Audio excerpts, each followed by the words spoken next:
우리가 수련회 가면은 뭐 교제도 많이 하지만은 특별히 찬양을 좀 많이 하죠. 찬양을 많이 하고 이번에도 찬양을 할 때 다들 뛰면서 기쁨으로 손뼉치면서 하나님을 찬양을 했습니다. 저는 좀 내향적인 사람인데 내향적인 친구들도 보니까 그렇게 기쁨으로 뛰면서 찬양하는 모습들을 제가 볼 수 있었는데요.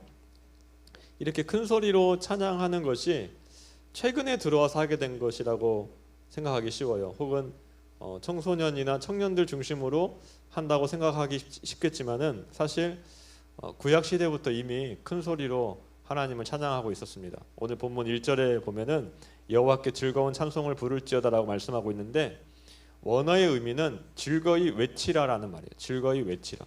그래서 세번역 성경은 1절을 어떻게 번역했냐면은 여호와께 환호성을 올려라라고 이렇게 번역을 했습니다. 예전에 왕이 행차할 때 백성들이 왕을 향해서 소리를 지르면서 환호를 했잖아요. 이와 같이 만왕의 왕이신 여호와께 하나님께 환호성을 외치라는 거예요. 이 팬들이 자기가 좋아하는 아이돌이나 걸그룹을 보면은 어떤 반응을 보입니까? 막 소리를 지르잖아요. 그 자연스러운 반응이잖아요. 자기가 좋아하는 아이돌 그룹에 또 혹은 자기가 좋아하는 걸그룹이 나타나면은 환호를 하고 그렇게 소리를 지릅니다. 마찬가지로 하나님께 그런 환호를 외치는 것이 바로 찬양이다. 그렇게 오늘 본문에서 말씀하고 있어요. 계속해서 2절에 보면은 기쁨으로 여호와를 섬기며 노래하면서 그의 앞에 나아가라라고 말씀을 합니다. 여호와를 섬긴다는 것은 예배한다는 의미예요. 자, 구약 이스라엘 백성들은 성전에서 하나님께 제사를 드리고 예배를 했는데요. 그렇게 예배를 드리기 위해서는 성전 안으로 들어가야 돼요. 성전 안으로 들어가는데 그냥 들어가지 말고 성전 안으로 들어가면서 여호와께 큰 소리를 외치고 기쁨으로 예배하며 노래하면서 나아가라. 그렇게 나아갔다는 겁니다. 우리가 예배하면 보통 어떻게 생각해요? 예배하면 조용하고, 지금 정말 조용하죠? 조용하고 아무 말도 하지 않고 그냥 수동적으로 앉아 있는 것이 예배라고 생각합니다. 그래서 크게 찬양하는 것에 대해서 불편하게 생각하는 사람들도 있어요. 예배 시간에 크게 찬양하고 박수치며 찬양하고 또 악기로 이렇게 많은 악기로 찬양하는 것에 대해서 불편하게 생각하는 사람들이 있습니다. 지금도 보면 보통 예배에 참석하는 사람들은 수동적이에요.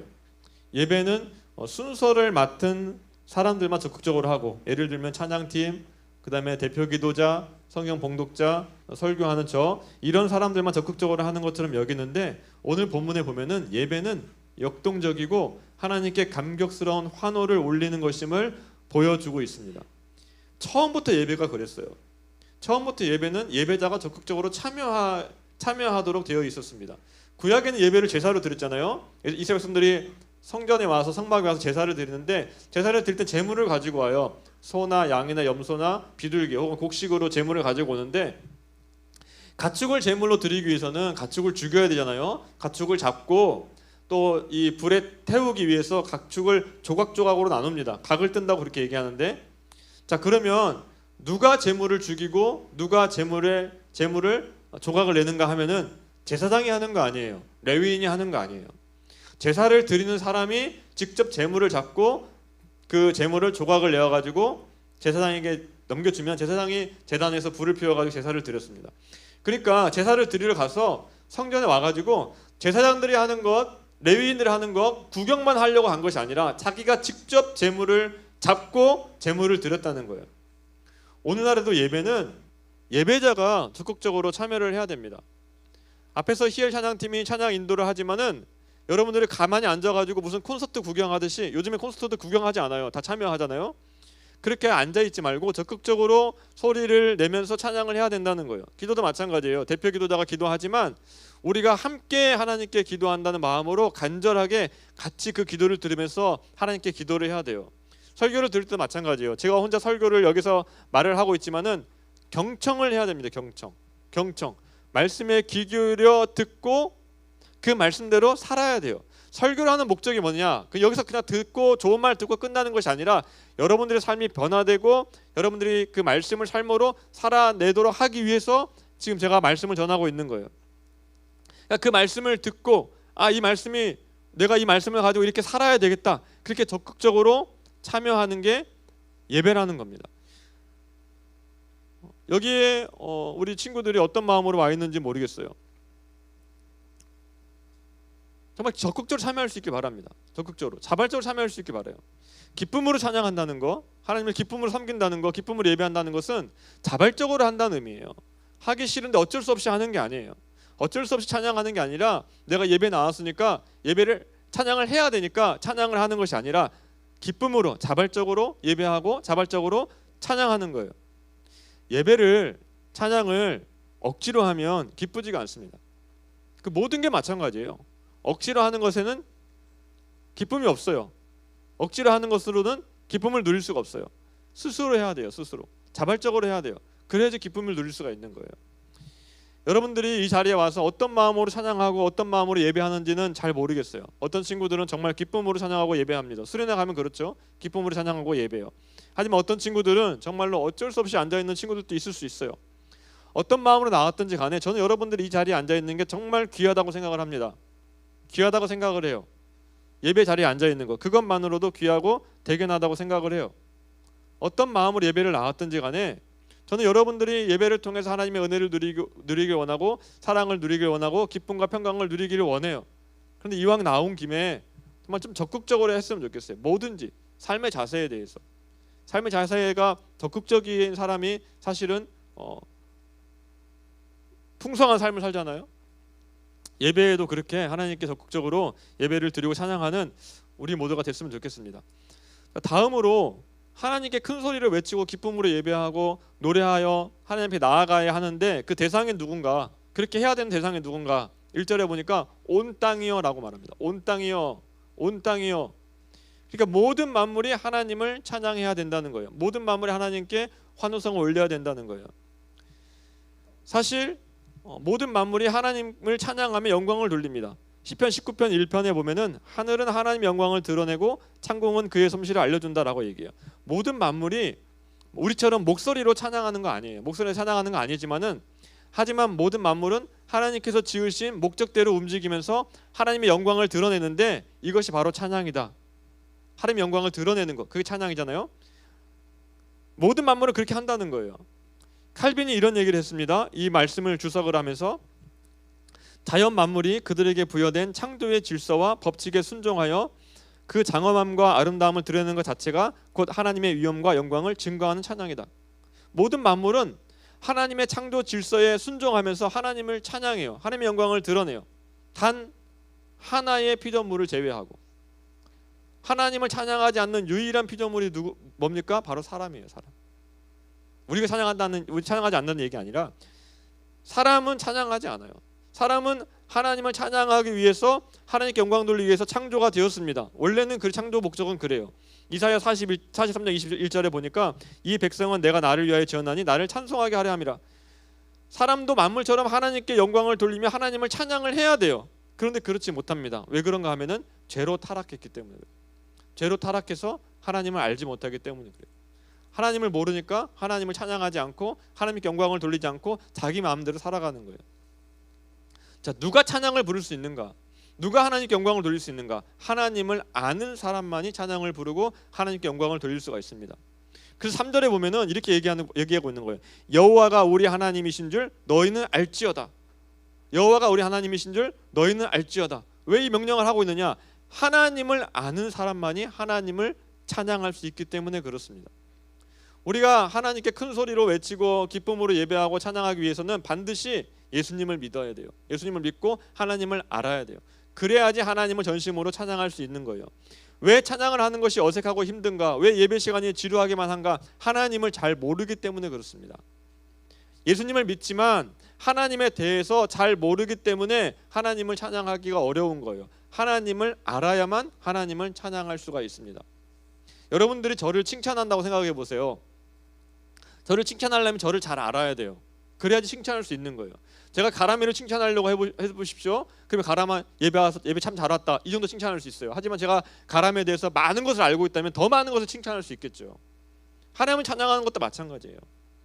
하나님은 더 많이 알수록 하나님을 찬양할 수가 있는 거예요. 우리가 수련회 때 막 뛰면서 찬양을 했고 기쁨으로 찬양을 했어요. 그렇게 찬양을 했지만 예수님을 믿지 않는다면, 하나님을 모른다면 그 찬양은 찬양이 아니라 그냥 노래이고 음악일 뿐입니다. 마치 콘서트장에 가서 뛰면서 노래를 부르듯이 하나님을 알지 못한다면, 예수님을 믿지 않는다면 수련회 때 찬양을 부르고는 있지만 그게 찬양은 아니라는 거예요. 그냥 음악이고 노래일 뿐이라는 거예요. 예수님을 믿을 때 진정으로 하나님께 찬양을 드릴 수가 있고, 예수님을 믿을 때 그 안에서 하나님께 진실로 예배할 수가 있는 겁니다. 여러분 예수님 믿습니까? 예수님 믿어요?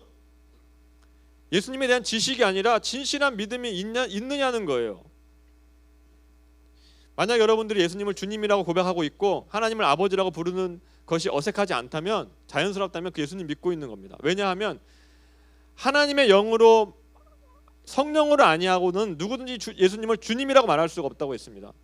갈라디아 4장 6절에도 보니까 성령께서 우리에게 하나님을 아빠 아버지로 부르게 하신다고 했어요. 성령이 계시지 않으면 하나님을 아버지라고 부를 수가 없어요. 예수님을 주님이라고 고백할 수가 없어요. 그러니까 여러분들이 내가 예수님을 주님이라고 고백하고 내가 하나님을 아버지라고 부르는 것이 불편하지 않고 자연스럽다면 그 안에 성령님이 계신 거예요. 예수님을 믿고 있는 거예요. 하지만 지금 이 말씀을 들으면서 나는 아직 예수님을 진짜로 믿는다고 말할 자신이 없다는 생각이 드는 친구들 있다면 이 시간에 잠시 마음으로 한번 고백해 보십시오. 예수님, 저는 주님을 믿고 싶습니다. 저를 위해서 죽으시고 부활하신 주님을 제 삶의 주인으로 영접하기를 원합니다. 그렇게 믿음으로 기도하십시오. 그렇게 고백하십시오. 이 짧은 고백이 오늘 여러분의 찬양을 진짜 찬양으로 바꿔줄 겁니다. 자, 다시 3절을 보세요. 3절에 보니까 여호와가 우리 하나님이신 줄 너희는 알지어다라고 하는데, 자, 여기에서 우리는 누구일까요? 그리고 너희는 누구일까요? 자, 우리는 찬양을 부르고 있는 사람이에요. 하나님을 알고 하나님을 찬양하는 하나님의 백성이에요. 자, 그렇다면 너희는 누구냐? 너희는 하나님을 알지 못하는 사람이에요. 그러니까 우리가 찬양하는 것을 듣고 너희들이 하나님을 알았으면 좋겠다. 지금 그걸 얘기하고 있는 거예요. 우리가 하나님을 찬양할 때, 우리가 하나님께 영광을 돌릴 때 사람들이 그 모습을 보고 하나님께 돌아오는 역사가 일어난다는 겁니다. 그 모습을 보고. 시편 40편 3절은 이렇게 말씀합니다. 새 노래 곧 우리 하나님께 올릴 찬송을 내 입에 두셨으니 많은 사람이 보고 두려워하여 여호와를 의지하리로다. 그렇게 얘기해요. 하나님께 드리는 우리의 찬양은 우리의 고백만으로 끝나는 게 아니에요. 우리가 진심으로 하나님을 높이고 찬양할 때 그 찬양을 통해서 하나님께 자신을 나타내시고 사람들의 마음을 움직여서 하나님께 돌아오게 하십니다. 그래서 우리 희엘 찬양팀 찬양할 때 여기 앉아있는 친구들이 찬양을 잘 안 할지라도 여러분들이 진심으로 찬양하면 그 찬양을 보고 있는 우리 고등부 친구들이 하나님의 은혜를 누리고 하나님을 깨닫고 하나님께 돌아올 수 있다는 거예요. 그런 역사가 일어난다는 거예요. 우리의 찬양은 하나님께 영광을 돌리는 일인 동시에 어떻습니까? 세상을 향한 복음의 통로가 됩니다. 세상을 향한 복음의 통로가 돼요. 그래서 여러분들이 학교에서도 찬양을 좀 불렀으면 좋겠어요. 찬양을 좀 듣고 찬양을 좀 불렀으면 좋겠어요. 누가 듣든지 말든지 찬양을 좀 부르세요. 그게 복음 전파의 수단이 된다는 거예요.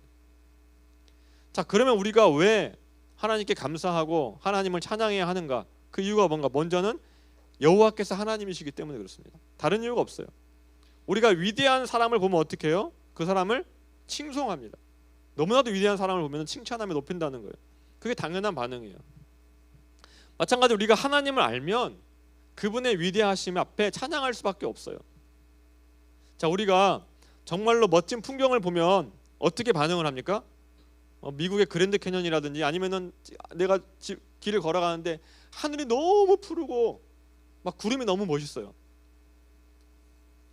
그래, 아름다운 경치를 보면 어때요? 감탄이 쏟아져 나오죠. 와, 오늘 정말 날씨 좋다. 오늘 하늘이 너무 파랗다. 정말 멋지다. 이런 감탄이 나오잖아요. 신앙인들은 그런 풍경만 봐도 찬양이 절로 나와요. 주 하나님 지으신 모든 세계 너무나 아름답구나. 찬양을 하게 되죠. 하나님께서 지으신 피조물만 봐도, 그런 경치만 봐도 하나님을 향한 감탄이 쏟아져 나오는데, 하나님을 직접 알고 하나님께서 행하신 일을 경험하면 어떻겠어요? 찬양이 터져 나올 수밖에 없는 거예요. 우리가 수련회 때 말씀을 듣고 기도하고 찬양을 막 엄청 막 기쁘게 하잖아요. 왜 그래요? 하나님을 만났기 때문이에요. 하나님을 만났기 때문에, 하나님을 경험했기 때문에, 하나님의 말씀을 듣고 하나님의 누구이신지를 경험했기 때문에. 설교 전에는 좀 이렇게 뭐 박수 치라고 박수도 안 치고 막 뛰라고도 안 뛰어요. 근데 설교 끝나고 기도가 끝나면 뭐예요? 하나님을 경험하고 난 다음에는 기쁘게 찬양하는 거예요. 찬양하지 않을 수가 없는 거예요. 하나님을 경험하면. 자, 두 번째 왜 우리 하나님 찬양해야 되냐? 하나님께서 우리를 지으셨기 때문에 우리가 하나님 찬양해야 돼요. 자, 3절을 보세요. 그는 우리를 지으시니요 우리는 그의 것이니 그의 백성이요 그의 기르시는 양이로다 라고 얘기해요. 우리가 부모님께 감사를 고백하고 고마워하죠. 왜 그래요? 부모님 우리를 낳아주셨기 때문에 그래요. 그래서 우리가 부모님을 공경하며 감사해야 돼요. 부모님께 감사하지도 않고 부모님을 무시하는 사람에 대해서 우리가 좋은 사람이라고 얘기하지 않습니다. 그런 사람은 어떤 사람이에요? 은혜를 모르는 몹쓸 사람이라고 얘기하는 거예요. 마찬가지로 우리가 하나님 찬양하는 이유도 하나님께서 우리를 지으셨기 때문이에요. 특별히 하나님께서 우리를 구원하셔서 거룩한 백성으로 삼아주셨기 때문에 그렇습니다. 3절에서 하나님께서 우리를 지으셨다는 것은 우리를 창조하셨다 이런 의미도 있지만은 그것보다는 우리를 구원하셨다라는 의미에 더 강조점을 두고 있습니다. 하나님이 우리를 백성으로 자기 백성으로 삼아주셨다. 그거를 창조하셨다 그렇게 표현한다는 거예요.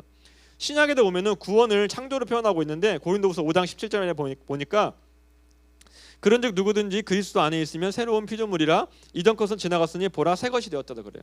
구원받은 것에 대해서 새로운 피조물이라고 얘기하고 새 것이 되었다라고 얘기합니다.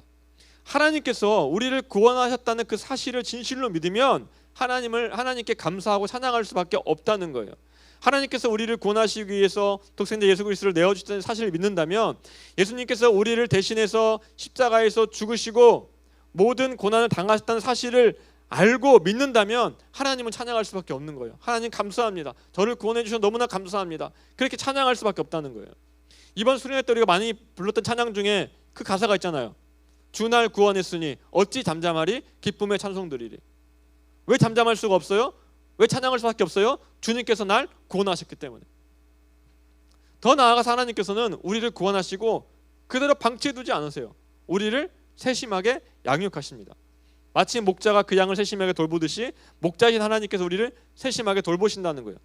그게 우리는 그의 백성이요 그의 기르시는 양이로다가 가지는 의미입니다. 지난 주일에 제가 시편 23편 말씀을 설교했잖아요. 목자이신 하나님께서 우리의 삶을 얼마나 세심하게 돌보시고 인도하시는지 시편 23편에 보면 나와 있습니다.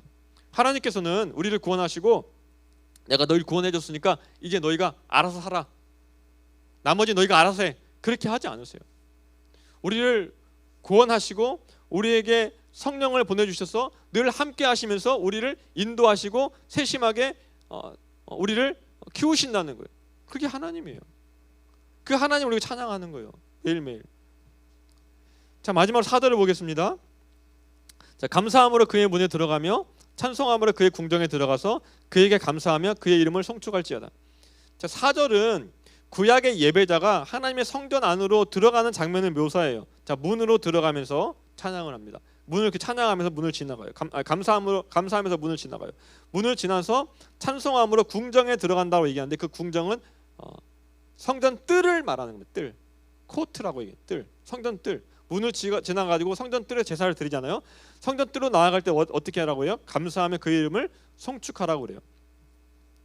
그러니까 성전 안으로 들어갈수록 하나님의 임재가 가까워집니다. 성전 맨 안쪽에 있는 지성소가 가장 거룩한 곳이에요. 왜 가장 거룩한 곳이냐? 하나님의 임재가 있기 때문에 그렇습니다. 그 다음에 성소, 그리고 뜰, 그리고 문. 하나님의 거룩하신 임재가 있어요. 자, 하나님의 임재에 나아가기 위해서, 하나님께 가까이 나아가기 위해서 필요한 게 뭐냐? 바로 감사와 찬양이에요. 하나님의 임재로 들어가는 열쇠가 뭐냐? 패스워드가 뭐냐? 감사와 찬양이라는. 시편 22편 3절에 보니까 이스라엘 찬송 중에 계시는 주여 주는 거룩하시나이다 라고 고백을 합니다. 하나님이 어디 계세요? 이스라엘의 찬송 중에 계시다고요. 우리가 찬양할 때 하나님이 그곳에 임하신다는 겁니다. 예전에 준비 찬양이라는 말을 많이 썼어요. 준비 찬양이 뭐겠어요? 예배 시작하기 전에 부르는 찬양을 준비 찬양이라고 해요. 마음을 열면서 뭐 부른다고 하는데, 하지만 찬양은 예배를 준비하기 위한 게 아니에요. 찬양 자체가 하나님의 임재로 들어가는 예배예요. 찬양 자체가. 여러분들이 찬양을 부르는 시간을 소홀히 하지 않았으면 좋겠어요. 어떤 사람들은 말씀이 중요하지, 설교가 중요하지, 그렇게 얘기해요. 근데 찬양하는 그 시간 자체가 예배입니다. 그래서 우리가 예배 10분 전에 오기로 그렇게 시즌상을 정했는데, 찬양 전에 예배에 오세요. 말씀만 듣고 가서 나 예배 드렸다 그러지 말고, 사도신경부터 찬양부터 예배입니다. 찬양부터 예배예요. 찬양을 드리는 게 예배를 잘 드리는 거예요. 그렇게 나와서 하나님께 환호성을 울리고 하나님께 기쁨으로 찬양을 하십시오. 감사와 찬양을 통해서 하나님의 임재 속으로 깊이 들어가세요. 그런데 우리가 하나님을 찬양하는 것은 단순히 하나님이 우리에게 나를 찬양하라 라고 명령하셨기 때문만은 아니에요. 물론 하나님은 찬양받기 합당하신 분이 맞습니다. 그래서 우리에게 찬양하라고 명령하세요. 하지만 하나님을 진실로 알고 경험한 사람은 누가 시키지 않아도 하나님을 찬양하게 돼요. 자발적으로 찬양하게 돼요. 히엘 찬양팀이 찬양을 하기 때문에 내가 찬양하는 것이 아니라 내가 하나님을 만나고 하나님의 은혜를 알면은 자발적으로 찬양하게 됩니다. 그게 찬양이에요. C.S. 루이스라는 사람이 시편 4세기라는 책을 썼습니다. 시편을 묵상한 책이에요. 근데 거기 챕터 9에 보면은 자기가 처음에 시편을 읽었을 때 시편에 보면 하나님을 찬양하라는 명령이 반복되고 있잖아요. 하나님을 찬양하라. 오늘 본문도 마찬가지고. 근데 그 명령이 이해가 되지 않았대요. 거부감을 느꼈다는 거예요. 왜 거부감을 느꼈느냐? 마치 이런 거죠. 내가 가람이한테 가람아, 너 나를 칭찬해. 빨리 칭찬해 너. 날 칭송하라고. 어때요? 거부감이 들죠? 그러니까 하나님 찬양하라 이 명령이 그렇게 느껴졌다는 거예요. 하나님이 왜 정말로 그런 이기적인 모습으로 자기를 높이라고 얘기하는가? 그런 거부감을 느꼈다는 거예요. 그런데 시간이 지나면서 찬양의 의미를 깨닫게 됩니다. 어떻게 깨닫게 되느냐? 그 어느 날 문득 깨닫게 된 거예요. 사람이 진정으로 가치 있고 아름다운 것을 발견할 때 찬양을 하게 됩니다. 아까 앞에서 말했죠? 아름다운 경치를 발견하면 어떻게 돼요? 가만히 있지 않아요. 찬양을 해요. 칭찬을 해요. 내가 아름다운 연인을 만났어요? 어때요? 찬양을 해요. 정말 예쁘구나. 정말 아름답구나. 남자들 이걸 잘해야 됩니다. 남학생들 찬양을 해요. 그러니까 자기가 그거를 알게 된 거예요. 어떤 예술 작품을 볼 때, 경치를 볼 때 감탄이 절로 나오듯이 찬양하는 게 너무 자연스러운 반응이구나. 그걸 알게 된 거예요. 그래서 루이스가 이런 말을 합니다. 우리가 즐거워하는 것을 찬양하기를 기뻐하는 이유는 찬양이 단순히 즐거움을 표현하는 데 그치지 않고 그 즐거움을 완성하기 때문이다 라고 얘기해요. 그 즐거움을 완성하기 때문이다. 이 말이 뭔 말이 이런 말이에요. 우리가 교회에 오다가 아주 유명한 연예인을 만났습니다. 만나서 사진을 찍었어요. 이 사실을 혼자만 간직하고 아무한테도 말하지 않을 수가 있겠습니까? 여러분들이 정말 유명한 연예인을 만나서 사진을 찍었다면 교회 와가지고 친구들한테 야, 나 오늘 누구 만났어. 사진 찍었다? 그 기쁨을 나누잖아요. 이렇게 다른 사람에게 표현할 때 그 기쁨이 완성되는 거예요. 루이스는 이것이 바로 찬양의 본질이라고 얘기를 합니다. 참된 기쁨은 자연스럽게 찬양으로 흘러나온다는 거예요. 하나님이 우리의 찬양을 필요로 하시는 것이 아니라 우리가 하나님 안에서 참된 기쁨을 발견했기 때문에 그 기쁨으로 찬양하라고 명령하고 있는 거예요. 우리가 하나님 찬양하는 마찬가지입니다. 찬양 억지로 하는 숙제 같은 것이 아니에요. 하나님을 알고 그분이 우리를 위해서 하신 일을 정말로 깨달으면 자연스럽게 터져 나오는 게 찬양이에요. 하나님의 베풀어 주신 은혜를 깨닫고도 아무런 반응이 없다면 그것은 오히려 이상한 거예요. 우리를 죄에서 구원하신 하나님, 우리를 하나님의 자녀 삼아주신 하나님, 우리 위해서 독생자를 보내주신 그 하나님, 지금도 우리를 인도하시는 그 하나님을 알게 된다면 어떻게 가만히 있을 수가 있겠어요? 하나님은 찬양할 수밖에 없는 거예요. 사랑하는 고등부 친구들, 앞으로는 우리의 모든 예배가 그리고 우리의 매일의 삶이 하나님을 향한 기쁨의 찬양으로 가득하길 소망합니다. 수련회 때만 찬양하는 것이 아니라 예배 시간에만 찬양하는 것이 아니라 우리의 학교에서, 우리의 가정에서, 우리 삶의 모든 자리에서 하나님께 감사와 찬양을 고백하는 우리 모두가 되기를 주님의 이름으로 축복합니다.